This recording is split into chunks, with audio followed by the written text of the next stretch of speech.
Well, it feels like we've been here many times before, doesn't it? But it does really feel that today that the Prime Minister's future is hanging in the balance after a series of resignations from the government, started by Sajid Javid, the former Health Secretary, and Rishi Sunak quitting last night. We've had more than 20 resignations by Wednesday lunchtime, and it does feel that Boris Johnson is under growing pressure. He's really fighting to cling on to office today. As he went into Prime Minister's question time, he might have expected to get a rough ride from the opposition MPs, and in particular the leader, Sir Keir Starmer, but it was actually interventions from his own side, from the Tory backbenches, which have left him looking more isolated than ever. There were three really big ones worth mentioning. First of all, we had Tim Loughton, who asked him what would it take for the Prime Minister to resign. Then we heard from Gary Sambrook, who said that he should quit. And then, of course, David Davis, who is an arch critic of Boris Johnson. We've heard from him 6 months ago saying, in the name of God, go.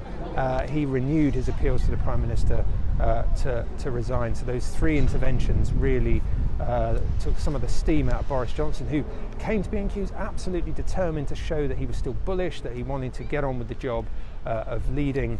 But there are now two big things which could lead to him going much more quickly than people might anticipate. The first is if we have any more big cabinet resignations to follow Sajid Javid and Rishi Sunak. That is possible.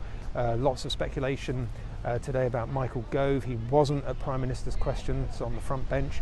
Now, that might have been because he had some other ministerial appointment, but it was noticeable that he wasn't there. Or if there is a really, really rapid change to the Tory party's rules on confidence votes. Now, just to remind you, back exactly a month ago today, Boris Johnson faced a vote of confidence in his leadership, which he won more narrowly than he would have hoped. 41% of MPs, Tory MPs, voted against him. But under the current rules, he should not be able to face another leadership or another confidence vote for 12 months after that one. But what is happening here is that there are growing calls for the 1922 Backbench Committee of Conservative MPs, the kind of union for Conservatives here at Parliament, to change those rules. So to allow a second confidence vote in the Prime Minister much sooner than within a year. It's not clear how that will play out, but there is a meeting later on Wednesday afternoon